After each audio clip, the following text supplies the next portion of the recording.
Bonjour à tous. Dans la précédente vidéo, on abordait ce que BetInsights pouvait faire dans la globalité. Et aujourd'hui, on va s'intéresser au point essentiel de BetInsights, qui est le cœur du moteur, la création de stratégies.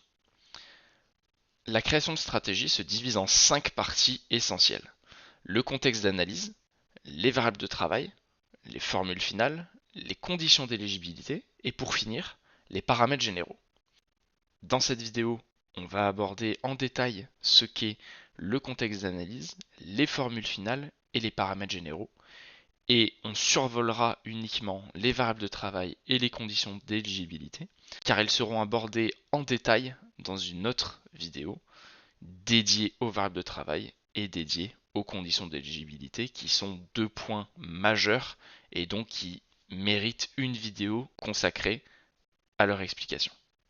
Pour commencer, le contexte d'analyse vous permet de poser un cadre autour de votre stratégie et savoir quel type de match, quel type de période votre stratégie doit analyser.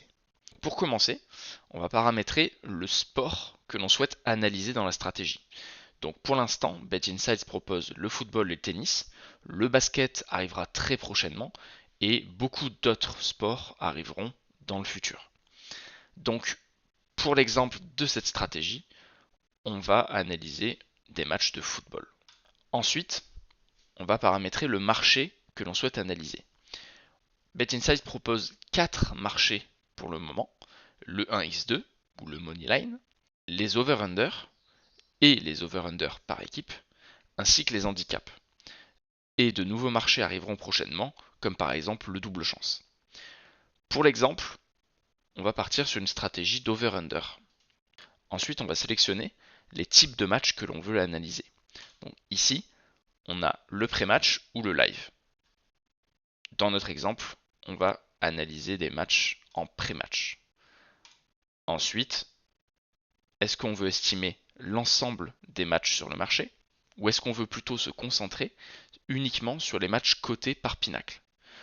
Moi, ce que je conseille, c'est plutôt de se concentrer sur les matchs cotés par Pinacle. Comme ça, vous pourrez avoir un bilan qui va se générer avec des cotes Pinacle certifiées pour une prochaine fonctionnalité qui arrivera dans quelques mois sur BetInsights, qui sera la commercialisation de stratégies.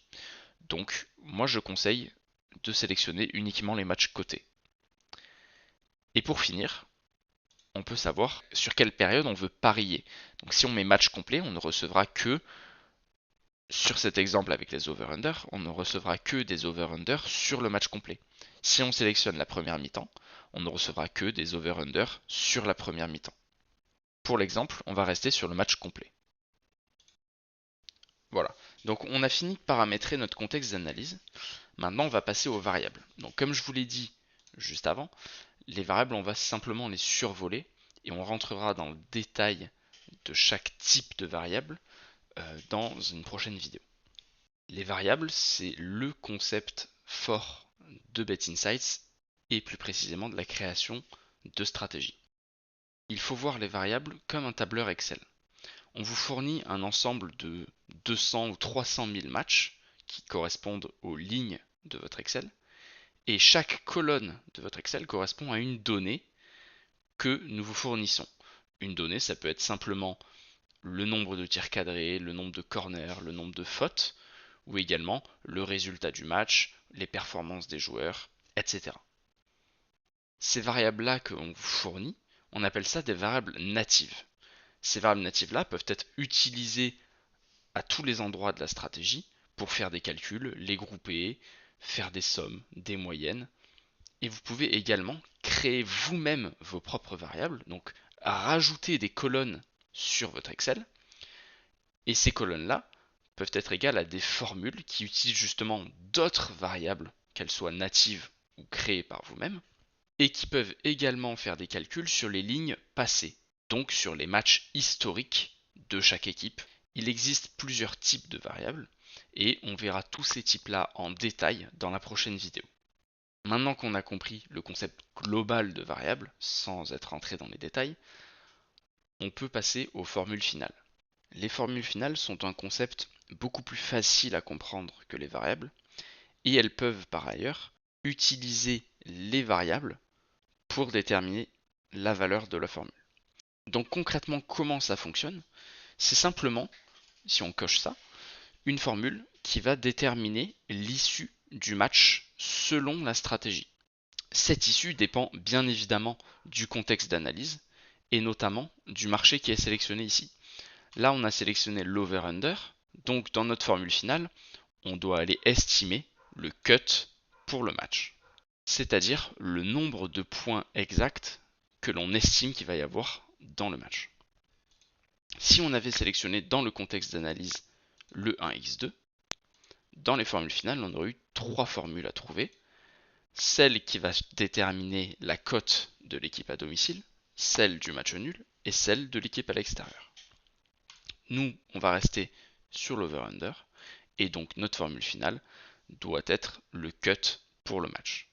Ce cut que la stratégie a estimé, on va pouvoir derrière aller le comparer dans nos bilans au cut calculé par Pinacle et également au cut réel du match, c'est-à-dire le nombre de buts qu'il y a eu réellement dans ce match-là. Et ça va nous permettre d'avoir des courbes et de voir si notre estimation du cut est plus proche de la réalité que le cut qu'a calculé Pinacle. Donc c'est un outil essentiel si vous souhaitez trouver des cuts ou trouver des cotes et facilement vous comparer aux autres bookmakers que vous êtes justement censé venir battre avec BetInsights.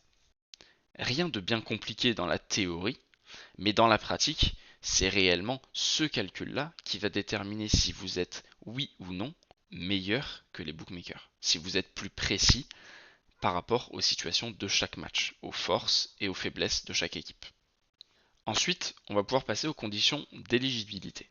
Là, comme je le disais en début de vidéo, pareil, on va seulement survoler le concept, car on va rentrer plus en détail dans ce concept-là dans une prochaine vidéo. Concrètement, qu'est-ce que c'est? C'est ce qui va vous permettre de savoir pour chaque issue de votre marché, donc du marché qui est sélectionné toujours dans le contexte d'analyse juste ici. Pour chaque issue, ça va vous permettre de mettre une liste de conditions pour lesquelles vous voulez ou non recevoir une notification. Donc vous allez pouvoir ici ajouter toute une série de conditions qui doivent être entièrement réunies, satisfaites, pour que vous puissiez recevoir une notification de prise de pari. Donc on n'a qu'une seule issue, mais encore une fois, si on avait sélectionné le 1x2 ici, dans les conditions d'éligibilité, on pourrait jouer 3 issues. Donc celle de l'équipe à domicile, de la victoire de l'équipe à domicile, celle du match nul et celle de la victoire de l'équipe à l'extérieur. Chaque issue a son ensemble de conditions à satisfaire pour pouvoir prendre ou non le pari. Et on reviendra plus en détail sur comment fonctionne tout ça dans une prochaine vidéo. Et on va donc passer à la dernière étape de la création de stratégie, qui sont les paramètres généraux. Donc là, c'est théoriquement beaucoup moins compliqué, mais ce sont des paramètres qui sont quand même très importants pour que vous puissiez bien recevoir les paris que vous souhaitez recevoir et par le moyen que vous le voulez. Donc déjà, est-ce que la stratégie est activée ou désactivée? Ça, je vais passer, c'est assez simple à comprendre le concept. Par contre, juste en dessous, on a un mode automatique et un mode manuel. Ça, c'est un concept important. Le mode automatique, c'est plus pour du testing, c'est-à-dire que vous ne recevrez jamais de notification sur les paris qui sont générés par la stratégie. Ils vont être fictivement pris et donc ajoutés à votre bilan pour que ça puisse, sans la moindre action de votre part, générer un bilan au fil des jours, au fil des semaines, et que vous puissiez revenir 3, 4, 5 jours après et analyser le bilan, voir si votre stratégie est plutôt bonne ou pas, voir s'il faut la rééquilibrer. Et pour chaque pari pris, vous aurez la visualisation de toutes les variables qui ont été créées, de toutes les conditions d'éligibilité pour que vous puissiez comprendre pourquoi le pari a été pris et comment améliorer vos paramètres. Et le mode manuel, quant à lui, c'est le mode un peu classique, qui est que, en gros, dès que une stratégie sera suffisamment bonne, qu'elle a été testée justement pendant plusieurs semaines avec un volume satisfaisant et des résultats satisfaisants, vous pouvez la basculer en mode manuel et ainsi recevoir des notifications Telegram dès qu'un pari est généré par votre stratégie. Ensuite, vous pouvez paramétrer un nom et une description et également, sélectionner les issues à prendre. Donc, encore une fois, cette section-là dépend du marché que vous avez. Cette section-là dépend du marché que vous avez sélectionné dans le contexte d'analyse. Ici, on a sélectionné les over-under, donc on va pouvoir paramétrer quelques petits filtres supplémentaires pour sélectionner l'issue exacte qu'on veut prendre sur le pari. Donc tout d'abord, on peut mettre une cote minimale et une cote maximale, et également un over-under minimal et maximal. Là, je pense que je n'ai pas besoin d'expliquer exactement ce que c'est simplement pour pouvoir borner les paris que vous prenez. Vous pouvez également exclure certains types d'over-under. Par exemple, si vous voulez éviter les over-under asiatiques ou les points zéro, pour éviter par exemple les paris remboursés, vous pouvez tout à fait le faire ici et ne garder que les 0,5. Vous pouvez également sélectionner le côté que vous voulez prendre. Donc est-ce que vous voulez uniquement les over, uniquement les under, ou peu importe, vous pouvez prendre les deux. Et au niveau de la préférence, est-ce que l'issue qui va vous être envoyée est simplement l'issue la plus proche du cut pinacle, qui respecte bien évidemment tous les paramètres juste au-dessus, ou est-ce que vous voulez prendre plutôt la plus petite cote ou la plus grande cote? Ensuite, il y a la gestion des mises. Là, encore rien de bien compliqué.